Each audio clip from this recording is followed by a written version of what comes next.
Ayo, it's wise, intelligent, the poor righteous teacher himself, founder of the algorithm where we keep the culture on code.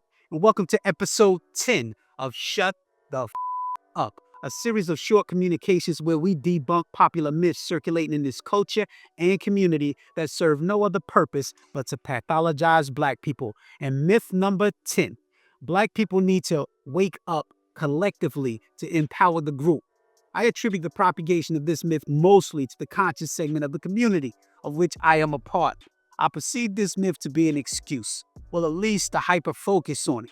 A pathologizing excuse that aims to defer the work that only takes about 4 to 40 people to do onto 40 million. It plays out as pathologizing and beating black people over the head with superimposed insults about poor parenting, spending habits, how we dress, how we love, hate, marriage, violence, incarceration, education, wealth, health, home ownership, and other statistics and disparities, as well as a myriad of religious, political, mythological, and romanticized black origin stories that only add to the confusion.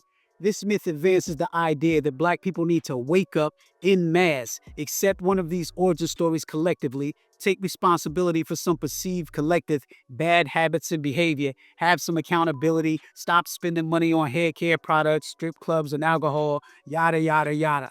No group, people, tribe, or nation has ever been empowered as a result of some collective epiphany. No revolution in history has ever been the result of an entire mass of oppressed people waking up, organizing, liberating, and or empowering themselves. In fact, it's almost always been as little as 50 people, sometimes a single family, or as many people as can fit in a golf cart who created the systems, established or set in motion the communities, institutions, and or revolutions that eventually benefited the masses of their people.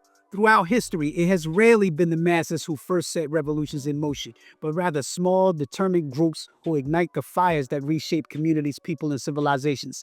The myth of mass uprisings as a starting point of change is a convenient but misleading narrative. Time and time again, we find that the great shifts in governance, economy, and the institutions that sustain our world have been the product of a handful of visionaries, organizers, and disruptors willing to act decisively. Consider the American Revolution, not the work of the entire 13 colonies rising in unison, but of a small group of intellectuals, merchants, and radicals. The Sons of Liberty, numbering no more than a few dozen, orchestrated the Boston Tea Party in 1773, a direct challenge to British economic control. John Adams wrote a letter to Thomas Jefferson in 1815 saying, quote, "It was not the multitude, but a minority of the people who undertook and conducted the American Revolution," end quote. Furthermore, the Constitution, Declaration of Independence, the Bill of Rights were not the work of 2.5 million colonialists, maybe 50. But today, that Constitution governs the lives of 300 million people who fight to exercise and protect these constitutional rights. The core figures of the Haitian Revolution, shaping the movement at different phases, numbered around 10 to 15 key individuals, but enslaved Africans and indigenous people, not just those in Haiti, but the Americas as well, benefited from the Haitian Revolution. Similarly, the Bolshevik Revolution of 1917 didn't begin with the Russian peasantry en masse, but with Lenin and his small cadre of revolutionaries, no more than 50 key operatives, seizing power in Petrograd and dictating the course of history. Lenin understood this principle well, saying, "Give us an organization of revolutionaries and we will overturn Russia." And so they did, not by the will of millions, but through the precision and commitment of a disciplined few. The Cuban Revolution, roughly 26 commanders and leaders organized, initiated, and led it.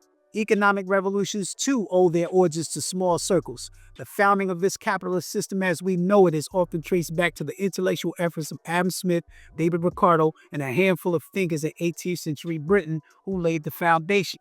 The modern financial system of the United States is attributed to just 5 men. In fact, they call them the men who built America. Cornelius Vanderbilt, John D. Rockefeller, Andrew Carnegie, J.P. Morgan, and Henry Ford.